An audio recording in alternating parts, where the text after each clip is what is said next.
What up, it's Warchief, and today we are going to talk about the Tremolo inside of Bitwig Studio. This is a pretty good device. I'm going to show you some cool things. Let's get right into it. If you like the video, subscribe if you like these tutorial videos, and hit the bell to get notified. Yeah, let's go to Bitwig.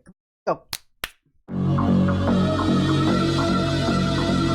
Alright, we're in Bitwig. I have some stuff already set up. You know how it is. Just gotta be ready. Okay, we are going to check out the Tremolo. Okay, the Tremolo is right here. You can see it's a pretty cool device, I guess. Okay, we're going to talk about it. On top is the number of hertz. This is a sine. This is a triangle. This is square. A ramp up, ramp down, a sample and hold, and then this is sample and slide cubic. But anyways, and then your depth. How much? This is like dry and wet. And then you can press retrigger. Retrigger means it's going to repeat at the beginning every time it plays like a MIDI. See this, or an audio note. So this audio note, it plays. If I have another audio note on the other side, it's going to re-trigger from the beginning. But if you don't, it's going to leave off left right here, I believe. That's what re-trigger means. But anyway, it could mean something else. But that's what it sounds like to me. But that's me. All right, so we are going to play some examples, and I am going to show you what you can do with this because it is very interesting. So we will press play and you will see it is at 5. It's re-trigger and we have it at the sine wave. I'll press play. And you can see it goes at do do do do do do. If I turn it off, the Tremolo, it's just single notes going up. So when you turn it on, you can turn up the rate too. It'll sound a little weird though. If we turn it to 10, it just goes faster. The max is only like 31.6. But that sounds cool too. For this example right here, I thought 5 sounded the best. Let's go to the next example. Let's listen to it off for this one. Then we will turn on Tremolo and it's at 5. That's what I thought sounded the best. Okay, so there's a little trick right here on this one. I'll tell you after you listen. If you can hear it, you probably already know it is adding an extra element to the sample. It's because it is on ramp down. So the ramp down feature right here, it is making pluck. And it's plucking every time it's going through its cycle. So it's going dee, dee, dee, dee, dee, dee, dee. So if I turn it to sine, it will not do that. The sine wave is just rotating real fast through sound. But if you put a ramp down, it will have an extra pluck sound. I thought that was really cool. You can do different ones. Anyways, next one. This is like a trap melody loop, but I'll press play without Tremolo.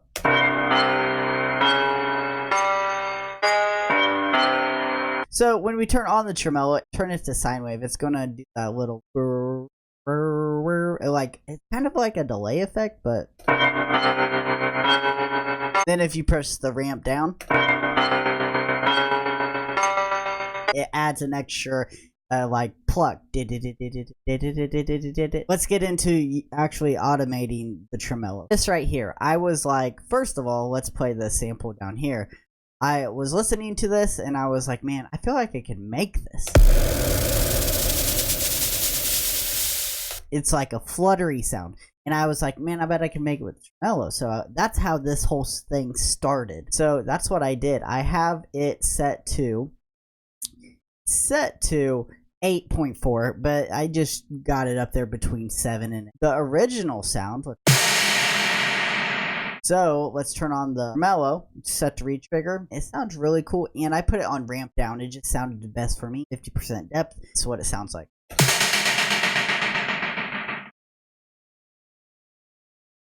And it's getting slower because we have the slope right here, so it's going. I knew I could do it, and I did it, and that was the whole point of this. So let's go on to the next one. Next sound. I'll turn off this one. We have the new plugin from Native Instruments, ROM, whatever you want to call it, but it's a reverb on the whole sample itself. I will turn it on and off that you listen to it, but this is without ROM, and it's set to 50%. We got the ramp down. Listen to it with the Tremolo. Sounds good. Listen to it with the Tremolo and ROM, whatever.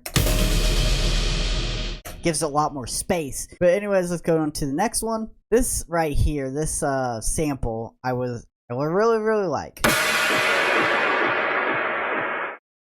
I don't know what instrument that is or whatever, but I really like it. And the way I used the tremolo, I made it go repeat real slow because I put it at 7 or 8 in between. That's like the sweet spot for it. And I turned it down to 3, so it goes really slow. So listen to it with the tremolo on. Because if you pull it down to 0, let's pull it down to 0 and we will do that thing, this thing. It doesn't sound good at all. I just don't like the way it cuts off. I like how when it stays at 3, it keeps going a little bit. You can just little details like that. That's for me. Then you can always do it going up. This is a riser, and I have a delay on it. Listen to just the sample.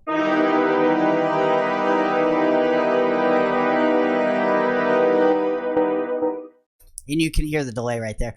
So if we put the tremolo on, this one is really cool. I really like how it ramps up.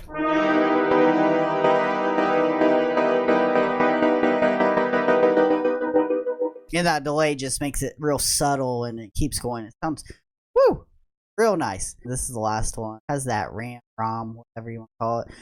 Yeah, just keep that. That's what it should be called. It should be called rom, whatever it's called. Let's listen to it without the tremolo. I'll leave the reverb. That reverb is real nice. It just adds so much to it and it sounds great. Thanks for watching the video. If you liked the video, thumbs up, comment down below telling me if it gave you some good info on the tremolo. Good tips in here. I really like this advice. I will catch you guys later. Yeah, subscribe. See you. Hit the bell. Peace.